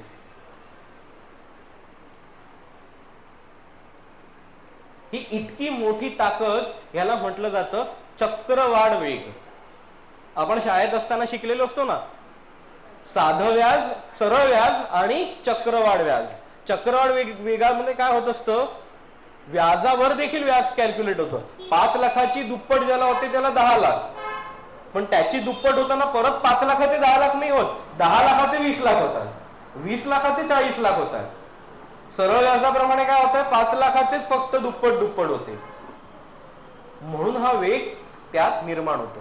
पण गंमत अशी आहे की असे 20-25 वर्ष पैसे न हात लावता राहणं हे अगदी 1% लोकांना शक्य होतं. पुन्हा आर्थिक नियोजनच त्याच्या आडवा येतो. म्हणजे दुसरा मुद्दा की आपण आपल्यासाठी इमर्जन्सी फंड म्हणून पैसे जर बाजूला ठेवलेले नसतील, आणि इमर्जन्सी फंड ही लक्षात घ्या आपली गुंतवणूक नसते, ही आपल्या काळरात्रीची सोय आहे. ते पैसे आणि आपली गुंतवणूक म्हणून केलेले पैसे हे वेगळे करणं हे आपलं 80% आर्थिक नियोजन आहे. मोठे गुंतवणूकदार किंवा बऱ्याच जणांना जो आर्थिक नियोजनातनं फटका बसतो तो ह्याच कारणाने बसतो की आपण आपल्याला इमर्जन्सी म्हणून लागणारे पैसे हे वेगळे ठेवलेले नसतात. हे आज मला लागणार नाहीयेत म्हणून ठेवलेत. इमर्जन्सी पण हीच आणि गुंतवणूक पण हीच. मग होतं कसं, कधी 1-2 लाख रुपये जमले, 80,000 लागले, परत काढले. परत 2-2.5 लाख रुपये जमले, 2 लाख रुपये लागले, काढले. आणि मग ते पैसे बाजूला राहतच नाहीत. मग त्याचे असे 20 लाख, 40 लाख, 80 लाख हे वगैरे होणं शक्यच होत नाही. म्हणून गुंतवणुकीतला हा जो दुसरा नियम आहे हा सगळ्यात महत्वाचा आहे. जर आपली गुंतवणूक करण्याची क्षमता अगदी 5,000 रुपयाची जरी असेल तर लक्षात घ्या 2,000 रुपये तरी आपण इमर्जन्सी म्हणून बाजूला ठेवावे. आणि ते सरकारी कर्ज रोख्यांमध्ये गुंतवणूक जर आपण केली, म्युच्युअल फंड म्हणजे काही फक्त शेअर बाजार नाही, म्युच्युअल फंड सोन्यात पण गुंतवणुका करणारे असतात. म्युच्युअल फंड हे एफडी सारख्या गोष्टींमध्ये, सरकारच्या ज्या एफडी आहेत, म्हणजे ज्या काही आता समृद्धी महामार्ग, अटल सेतू असे मोठे मोठे प्रकल्प उभे राहतात, ह्या प्रकल्प उभं करण्यासाठी देखील सरकारला कर्ज घ्यावं लागतं. सो ह्या कर्जांमध्ये केलेली ठेव ही आपल्या पतपेढ्यांमध्ये ठेवलेल्या ठेवींपेक्षा नक्कीच स्टेबल आहे, हो की नाही? जी तत्काळ कधी लागली तर आपल्याला मिळते सुद्धा, त्यावरती लॉक इन कालावधी काही नसतो, त्यामुळे आपल्याला कुठल्याही प्रकारची पेनल्टी लागत नाही. तुम्ही आज गुंतवणूक केलीत आणि अगदी 25व्या दिवशी जरी तुम्हाला लागले तर त्या 25 दिवसात त्यावरती समजा 40 रुपये वाढलेले असतील, तर ते 40 रुपयातला पण कोणी 4 रुपये सुद्धा तुमची पेनल्टी म्हणून कापणार नाहीये. जर तुम्ही एफडी करून ठेवलं असेल आणि 1 महिन्यात गरज लागली तर 1 महिन्यात जे काय व्याज निर्माण झालेलं असेल त्यातला पण 1% कापला जाईल. इथे मात्र तुमचा 1 रुपया देखील कोणी कापणार नाही, ते सगळेच्या सगळे पैसे आपल्याकडे हातात येऊ शकतात. सो अशा प्रकारची गुंतवणूक ही सरकारी कर्ज रोख्यांमध्ये गुंतवणुका करणाऱ्या म्युच्युअल फंडांमध्ये, आणि 2 ते 3 हजाराची गुंतवणूक ही 5 वर्ष 10 वर्षानंतर मुलाच्या शिक्षणासाठी किंवा माझ्या निवृत्तीसाठी किंवा 10 वर्षानंतर 15 वर्षानंतर मुलीचं लग्न येणार आहे, अशा गोष्टीसाठी जर नियोजन म्हणून केली तर या दोन्ही गोष्टी वेगवेगळ्या असतील. डिस्टर्ब होणारी गोष्ट एका ठिकाणी राहील की कुठली इमर्जन्सीला तोंड देण्यासाठी पैसे माझ्याकडे वेगळे आहेत, आणि गुंतवणूक म्हणून करत असलेली माझी रक्कम भले ती 1000ची जरी असली, लक्षात घ्या त्या 1000ची देखील 35 वर्ष जर नियमित गुंतवणूक होत गेली, 1000 आपले खर्च असे होऊन जातात, पण 35 वर्ष जर गुंतवणूक झाली आणि ती जर डिस्टर्ब नाही झाली तर 14% वेगाने त्याचे 1,10,00,000 होतात.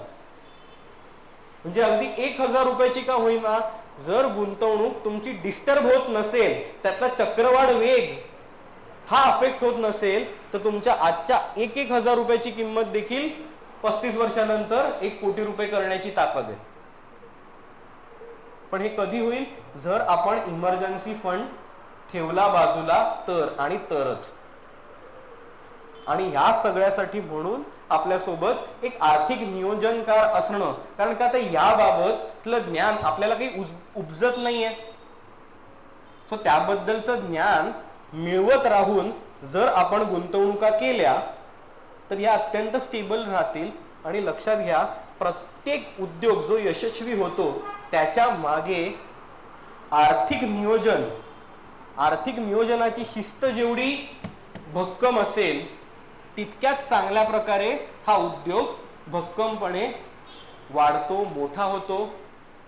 आणि या सगळ्या प्रवासात तुमची आर्थिक शिस्त आणि गुंतवणुकांची बाजू भक्कम करण्याचंच काम मी आणि माझ्या घरातली मी 3री पिढी आहे, जे हेच काम आम्ही करत आलेलो आहोत.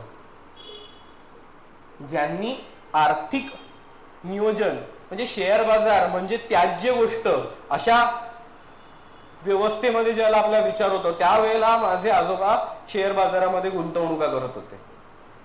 तो जो आर्थिक वारसा संपत्ती नियोजनाचा मला मिळाला, त्यातून मी माझं MBA केल्यानंतर देखील नोकरी न करता माझ्याच घरात चालत आलेल्या व्यवसायाचा ताबा घेऊन हा व्यवसाय अधिक मोठ्या प्रमाणात करू शकलो. माझं पार्ल्यात शाखा होती, पार्ल्यातनं आम्ही पुण्यात गेलो, पुण्यातनं अजून मुंबईमध्ये अजून एखादी एक ब्रांच आमची आता ओशिवऱ्याला सुरू झाली. आणि हे सगळं करत असताना लॉकडाऊन पासून मी अलिबागला राहायला लागलो, कारण का तर माझं कुरुळला फार्म हाऊस आहे. सो तिकडे राहत असताना जाणवलं की अरे मी तर अलिबागला राहून आणखीन छान विचार सुचतायत, अधिक चांगले कंटेंट क्रिएशनचं काम करता येतंय. जर तुम्ही इंस्टाग्राम वापरत असाल तर अर्थ समीर म्हणून सर्च कराल तर तुम्हाला माझं पेज देखील सापडेल. यावरती तुम्हाला अशा प्रकारचं अनेक वेगवेगळ्या जो काही मुद्दा तुम्हाला आठवत असेल त्या प्रत्येक मुद्द्यावरती आम्ही व्हिडिओ बनवलेला आहे. तसंच माझं YouTube चॅनल देखील आहे, त्यावरती देखील प्रत्येक विषयावरती आम्ही व्हिडिओ बनवतोय आणि जर कुठल्या विषयात नसेल व्हिडिओ तुम्ही सजेशन दिलं तर आम्ही त्यावरती बनवू. सो अशा प्रकारचं काम मी अलिबागमध्ये एक छोटा स्टुडिओ क्रिएट करून तिथे कंटेंट क्रिएशनचं पण काम करतोय आणि माझी प्रत्येक ठिकाणची जे व्यवस्थापक आहेत ते चांगल्या प्रकारे माझ्या व्यवसायाची काळजी घेत आहेत. जर गरज लागली तर महिन्यातनं 1-2 वेळा मी मुंबई किंवा पुण्यात जाऊन येतो, पण जास्तीत जास्त काळ मी लाईफस्टाईल वरती लक्ष देण्यासाठी म्हणून अलिबागला आलेलो आहे आणि अगदी डाएट, योगा, प्राणायाम याकडे आता लक्ष द्यायला सुरुवात केली आहे. कारण का तर आरोग्यम धनसंपदा. सो जर विष्णू तत्व प्रसन्न व्हावं असं वाटत असेल तर आरोग्य देखील जपणं अत्यंत महत्वाचं. म्हणून मी मुंबईच्या धकाधकीतनं बाजूला येऊन अलिबागमध्ये राहणं पसंत केलेलं आहे. सो त्याचाच पुढे जाऊन मला तुम्हाला सगळ्यांना देखील मार्गदर्शन करायला, तुम्हाला ज्यांना आर्थिक नियोजनासाठी मार्गदर्शन हवं असेल तर मी, माझे सहाय्यक सगळेच जण देण्यासाठी माझं चेंढऱ्यामध्ये ऑफिस आहे. तुम्ही कधी येऊ शकता. You are always welcome for that. पण आम्ही उद्योगिनी हा एवढा छान प्लॅटफॉर्म तुम्ही सुरू केलाय, मला वाटतं की व्यवसायाचं देखील व्यवस्थापकीय शिक्षण साध्या सोप्या मराठीतून जर आपण आपल्या या उद्योगिनींना देऊ शकलो तर अधिक सखोल आणि खोलवर काम होईल. आज आपण व्यवसाय व्यवस्थापनाचं जे ज्ञान आहे त्याला चकचकीत MBA कॉलेजेसमध्ये बंद करून ठेवलेलं आहे, जिथे 15-15, 20-20 लाख रुपयाची फी आहे. त्यामुळे आपल्यातल्या अनेक जणींना आज तिथे जाऊन 2-2 वर्ष गॅप घेऊन MBA करणं तर शक्य नाहीये. पण आपल्यात बरेच जण असे आहेत, काही जण मला ज्याला भेटायला आलेले त्याला इकॉनॉमिक्सच्या प्रोफेसर मॅडम आहेत का त्या, सो त्या प्रोफेसर आहेत. कोणी आणखीन कशाच्या शिक्षिका आहेत. मी देखील अलिबागमध्ये आहे. तुम्हाला ज्या कुठल्या विषयाबाबत अधिक माहिती हवी असेल तर मी अनेक मॅनेजमेंट कॉलेजेसमध्ये जाऊन हे विषय देखील शिकवत असतो. सो अशा प्रकारचं जर प्लॅटफॉर्म आपल्याकडे उपलब्ध असेल तर आपण दर महिन्यातनं 1 दिवस तुमच्यापैकी कोणी अभ्यास करून किंवा आणखीन एक्सटर्नल फॅकल्टी कोणाला बोलवून जर अशा प्रकारचा वर्ग जरी चालवायला घेतला आपण की आपल्या व्यवसायात येणाऱ्या अडचणी आणि त्याबाबत व्यवस्थापकीय शिक्षण काय सांगतं बरं, हे जर आपल्याला कळलं तर आपला देखील आपला जो व्यवसाय ही देखील आपली लक्ष्मी आहे. ती कधी प्रसन्न होईल, सरस्वतींनी नियमित केली गेली तर. आणि ती प्रसन्न होण्यासाठी आपल्याला सरस्वतीची आराधना नित्य नियमाने केली पाहिजे. तुमच्या ग्रुप मधल्या सगळ्यांना सांगा, ज्या काही 700-800 जणी आहेत, ज्यांना वाटत असेल खरंच माझा व्यवसाय संपूर्ण व्हावा, त्यांनी महिन्यातनं एकदा तरी 1 तास एका ठिकाणी जमून जर त्याबाबत चर्चा केली, त्याचा व्हिडिओ करून जरी तुम्ही तुमच्या ग्रुपवर टाकलात किंवा एखाद्या चांगलासा युट्यूबवरचा व्हिडिओ देखील या महिन्यासाठी चर्चेसाठी घेतला गेला आणि त्याच्यावरती जरी महिनाभर चर्चा झाली तरी तुम्हाला किती प्रमाणात ती सरस्वती देवता प्रसन्न झालेली असेल. आणि लक्षात घ्या, लखपती दीदी हे स्वप्न म्हणून बघायचं नाहीये, ते आपल्याला सत्यात उतरवायचंय. इतकंच बोलतो आणि मी थांबतो. धन्यवाद. 12वी माझा मुलगा आता 12वीला हॅलो 12वी नंतर मुलांना म्हणजे प्रश्न पडतो. माझ्या पण मुलाचा प्रश्न आहे की 12वी नंतर काय करायचं. सर्वसाधारण मुलांसाठी मी बोलते, 12वी नंतर सर्वच मुलांना ते मुंबई किंवा पुण्याला जायला शक्य नाही. तर सामान्य घरातून आलेल्या मुलांसाठी मग काय करायचं त्याचं तुम्ही जर वाचणार होते तर मी असं एक वर्ग मी सांगेन मुलं कुठली आहेत किंवा त्यांचे पालक की नक्की काय करायचं. म्हणजे त्यांना हुशार आहेत ती मुलं, पण सगळ्यांची परिस्थिती ती पुन्हा मुंबईला जायला अलिबागमध्ये राहून त्यांना काय करता येईल किंवा आपल्या ह्याच्यातून जर कोणाला मदत द्यायची असेल किंवा आपण की मुलगा हुशार आहे पण त्याला पैशांमुळे त्याचं म्हणजे अडायला नको किंवा त्याला जायला संधी मिळाली तर आपण दुसऱ्या अजून संस्थांमधून पण त्यांना पाठवू शकतो. तर तसा वर्ग घ्यायचा माझा विचार आहे आता तुमच्या बोलण्यावरून. तर मी घेऊ शकत का? नक्कीच. एवढा छान बघा, आता तुम्हीच उत्तर दिलेलं आहे की उद्योजक हा कसा विचार करतो. तर त्याच्यातनंच लक्षात येतं. बघा ना मॅडम, महत्त्वाचा विषय असा आहे की जर आपल्याला वाटत असेल ही समस्या आहे तर या समस्येमध्येच व्यवसाय लपलेला आहे.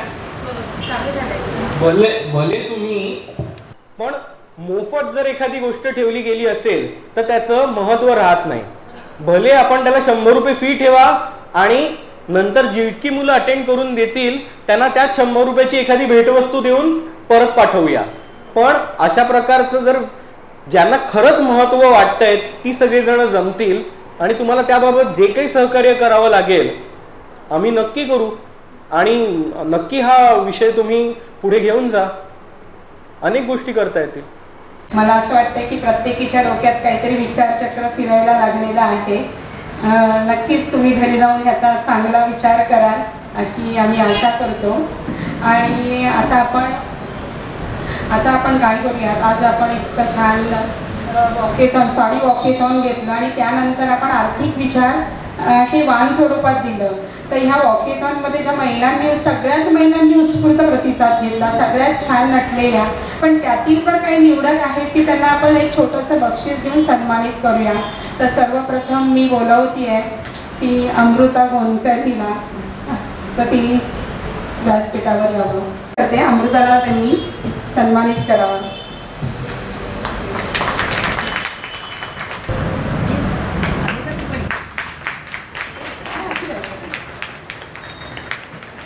आर्थिक नियोजन होतं तर मी फार मनापासून ऐकत होते. माझ्या स्वतःच्या व्यवसायाला आज 16-17 वर्ष झाली, पण ह्या 16-17 वर्षात मला समीर दिघे यांसारखे निरूपणकार की आर्थिक नियोजनकार भेटले नाहीत याची खंत मला नक्कीच आहे. आणि ह्यातच मी माझा 15 वर्षाचा पगार घेतला नाही याचं दुःख पण आहे. आणि सगळ्यात महत्त्वाचं म्हणजे सरांना एक रिक्वेस्ट करायची आहे की शेअर मार्केटिंग मी खूप ऐकते आहे. मला शिकण्याची फार इच्छा आहे. माझ्यासारख्या ज्या माझ्या उद्योगिनी आहेत त्यांनाही शिकायचं इच्छा आहे किंवा ते तुमचं इंट्रा ट्रेडिंग वगैरे वगैरे वगैरे काय आहे त्यात कशा प्रकारे गुंतवणूक करायची किंवा कशा प्रकारे त्याचं एकंदरीत अभ्यास करायचा ह्याचा वर्ग जर तुम्ही सुरू केला तर नक्कीच आम्ही महिला त्यात सहभागी घेऊ. तर मला नक्की अपेक्षा आहे की ह्याबद्दल तुम्ही काहीतरी पावलं उचलावी. तुमचा हिरमोड नाही करायचा. तुमचं छान त्याबाबत मूड आहे किंवा शिकायची इच्छा आहे हे सगळं मी समजून घेऊ शकतो. शिकायचं काही हरकत नाही. शिकायला आमची संवेदन म्हणून प्रशिक्षण संस्था आहे. आम्ही अनेक विषयामध्ये प्रशिक्षण देत पण असतो. पण एक तुमच्या सगळ्यांचा हितचिंतक म्हणून एक गोष्ट सांगतो आणि या काय म्हणता ही तुमची जी इच्छा आहे ना ही मनात ओळखून अनेकांनी त्याबाबत अक्षरशः दुकानं थाटलेली आहेत. जी शेअर ट्रेडिंग या गोष्टीभोवती उठमळतात. पण लक्षात घ्या शेअर ट्रेडिंग ही गोष्ट ही UPSC सारखी झालेली आहे की ज्याच्यामध्ये लाखो लोक UPSC ची तयारी करतात पण दरवर्षी 100 जण फक्त पास होतात आणि 9,90,000 जी मंडळी आहे ती मात्र आपली 10-12 वर्ष त्यात मोलाची घालवतात. शेअर ट्रेडिंग ही अशी गोष्ट आहे की ज्याच्यामध्ये फक्त ही लोक वेळ नाही घालवत तर त्यांचा बहुमोलाचा परिश्रमाचा पैसा देखील घालवतात आणि या मधल्या काळामध्ये खूप सतत काय होत असतं 10,000 मिळतात आणि 80,000 जातात, पुन्हा 20,000 मिळतात आणि 70,000 जातात. यामध्ये ते जे पैसे मिळत राहत असतात त्यामुळे एक दुखदुखती आशा त्यांची जिवंत राहते आणि त्यामधनं नुकसानीचा आकडा हळूहळू मोठा होत जातो. त्यामुळे माझा प्रत्येकाला विनंती असते की तुम्ही शेअर बाजाराचा अभ्यास करा, शेअर बाजार शिका, पण शेअर बाजारातनं डेली ट्रेडिंग करून मी पैसे कमवीन ही जी आपली अपेक्षा आहे ह्याचा वापर करून घेऊन जे ट्रेडिंगचे क्लासेस वगैरे काढले जातात ह्याच्यातनं आपण काय म्हणता येईल चक्रामध्ये त्या चक्री वादळात अडकल्यासारखे अडकत जातो. यातनं होतं काय, एक पहिली म्हणजे फी भरली जाते, दुसरा डीमॅट अकाउंट काढला जातो, सतत ट्रेडिंग करून त्याचा अर्धा टक्का हे कमिशन काढलं जातं आणि जेवढे काही पैसे तुम्ही घेऊन आलेले आहात ते पुढच्या 6 महिन्यात किंवा वर्षभरात 0 पातळीवरती आणून देण्या इतपत ट्रेडिंग ते करून देतात आणि मग परत तुम्हाला सांगतात की हे काय घडलं माहितीये का, तुम्हाला इतकासा वेळ नव्हता आणि अभ्यास नव्हता, आम्ही तुम्हाला एक सॉफ्टवेअर देतो, म्हणजे सॉफ्टवेअर घ्या आणि या गोष्टी अधिक सॉल्व्ह होईल. म्हणजे बुडत्याचा पाय अधिक अधिक अधिक अधिक खोलात नेत त्यांना शेअर बाजार या गोष्टीबद्दलच घृणा निर्माण होईल इतक्या पातळीपर्यंत नेण्याची ही कुव्यवस्था आहे.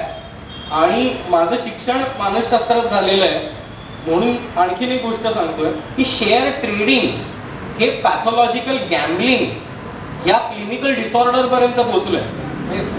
पॅथॉलॉजिकल गॅम्बलिंग म्हणजे जुगार ही गोष्ट जी आहे ती हेरिडिटरीली ट्रान्सफर होत असते, गुणसूत्रातनं पण जात असते.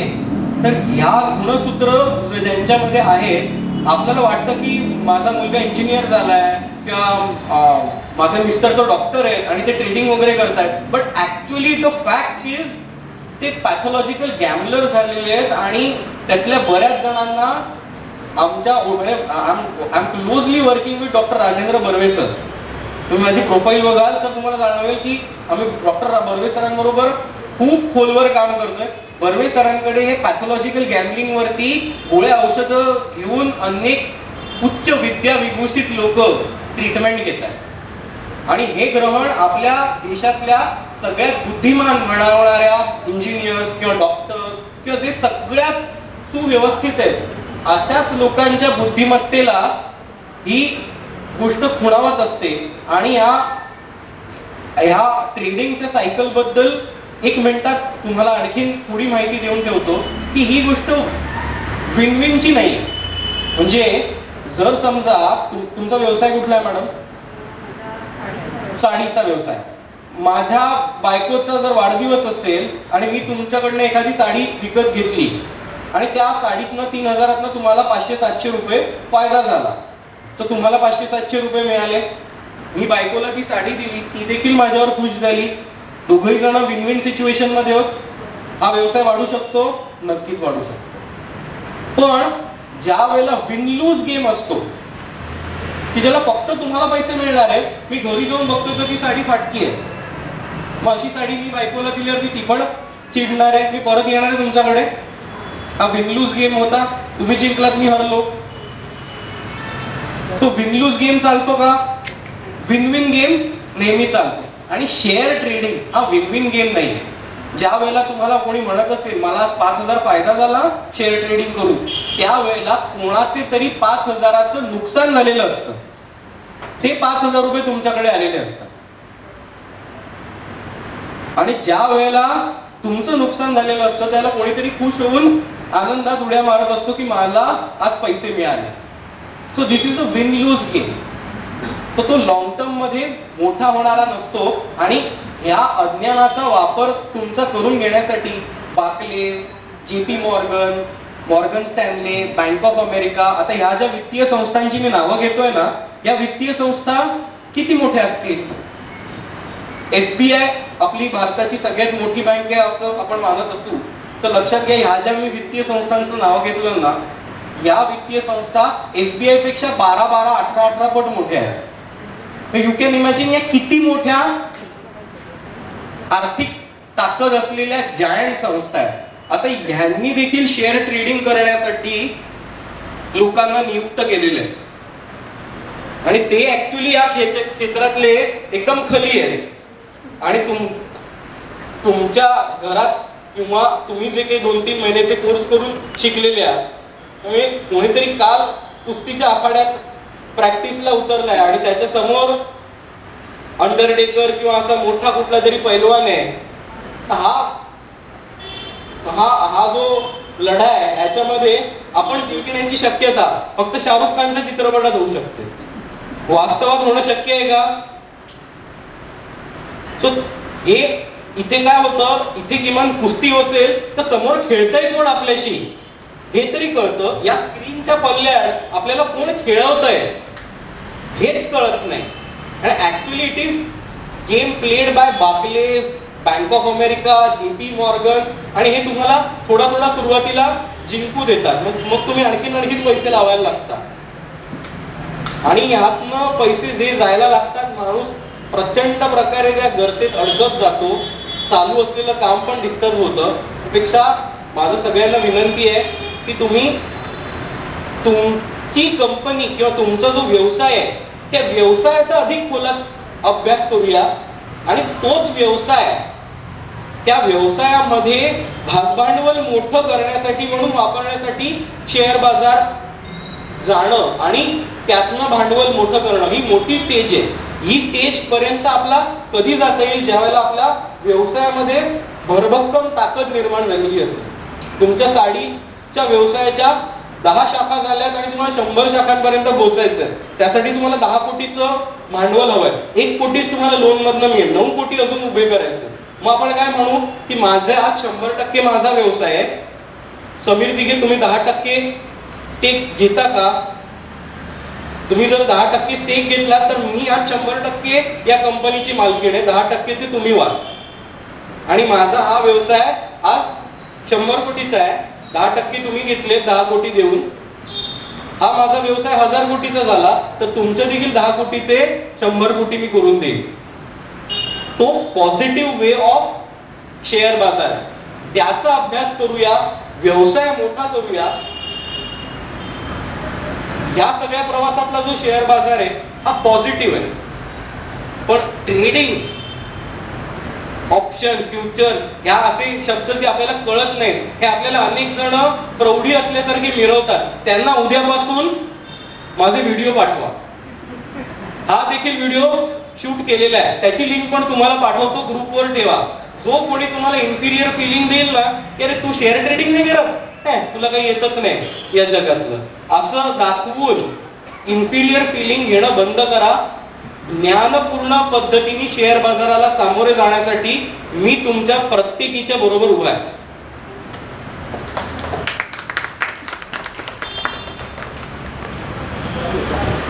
सरांनी आपल्याला खूपच छान मार्गदर्शन केलं आणि आता नक्कीच आपले छोटे मोठे लघु उद्योग किंवा त्यापेक्षा मोठे उद्योग असतील तर ह्याचं आर्थिक नियोजन कसं करायचं हे आपल्याला आता नक्कीच समजलेलं आहे. सरांनी इतकं छान मार्गदर्शन केलं म्हणून मी आमच्या सगळ्या उद्योगिनी टीमतर्फे आपल्या सर्वांतर्फे सरांचे आभार मानते.